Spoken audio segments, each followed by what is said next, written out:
Dr. Hovind, I love your doctoral thesis. I've torn it to pieces with house and gaffle. I can't remember when I last pissed myself laughing. It's a good thing the thesis mopped the piss off the floor. Welcome to part 57 of this read-through and peer review of Kent Hovind's doctoral dissertation, which was published on wikileaks.org on December the 9th, 2009. If you have not yet seen the previous parts in this series, then I recommend that you go back and see those first, as in this episode I will start off exactly where I finished off in the last. In the last episode, Kent explains to us how he arrives at a figure of 6,000 years for the age of the Earth. A curious figure indeed, because Kent is claiming that the last ice age occurred 4,000 years before the planet it occurred on was created. Yes, I know. Batshit crazy. But anyhow, do go on, Kent. There is no question that the Bible clearly teaches that the earth is young. Almost all Bible scholars of the past were persuaded that the earth was young. Yes, Kent. And note that these people were Bible scholars, and not scientists and geologists. To continue. What happened? Why did Christians abandon the teaching that the earth is only 6,000 years old? Oh dear, Kent. Let me just explain something. There's this thing called scientific evidence. It's observable, verifiable, and seeing as all scientific evidence points to an age of the earth that is far, far greater than 6,000 years old, then it's of little surprise that people abandon the notions set down in your Bronze Age book. But do go on, Kent. I'm sure you've got a much better theory. Many of the Christians in the late 1800s, after Darwin's book, The Origin of Species, came out, began to try to compromise the historic positions of the Church to adjust to Darwin's theory. Yes, Kent, like I said, incontrovertible evidence. They tried to blend the evolutionary theory with the Bible. Yes, Kent, they'll do anything to keep believing in their spooky myths. Bit like you, really. They began to say that maybe there were billions of years in the Bible.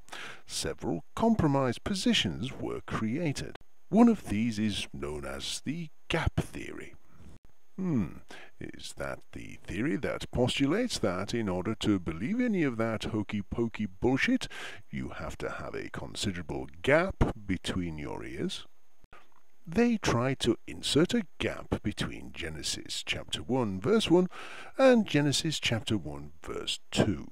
I believed the gap theory for quite some time. And why not, Kent? I mean, you believe so much bullshit. An extra little tiny bit of bullshit between Genesis chapter 1 verse 1 and Genesis chapter 1 verse 2. Well, that's not going to make much of a difference now, is it, Kent? It's all still bullshit. I had a Schofield Bible as a new Christian. It is an excellent Bible, but his notes are not inspired. So very much like your doctoral dissertation then, Kent? Schofield said that there was a gap between verse 1 and verse 2. In that gap they claimed that Satan fell from heaven and the earth was destroyed.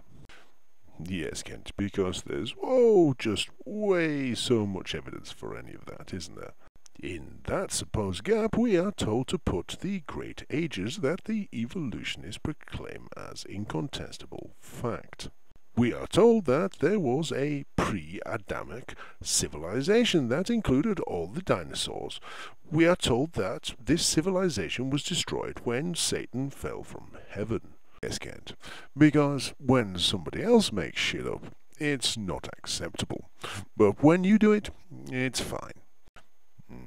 Incidentally, for readers and viewers, the two lines in question are Genesis chapter 1 verse 1, in the beginning God created the heaven and the earth, full stop, and verse 2, and the earth was without form and void, and darkness was upon the face of the deep, and the Spirit of God moved upon the face of the waters.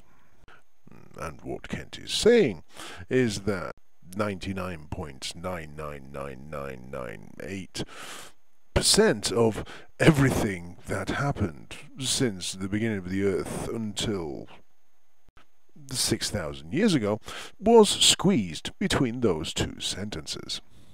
Yes, Kent, we'll have to agree with you. It is flogging a dead horse a bit. But continue. There are a number of problems with that theory. You don't say, Kent. That's the biggest understatement, since Jackie Kennedy leant forward and said to the driver of the presidential limousine as it drove sedately through Dealey Plaza, "Can you put your foot down because my husband's got a bit of a headache?" But anyhow, I digress. It would be deceitful for God to hide millions of years in a gap like that and not make it known in other scriptures.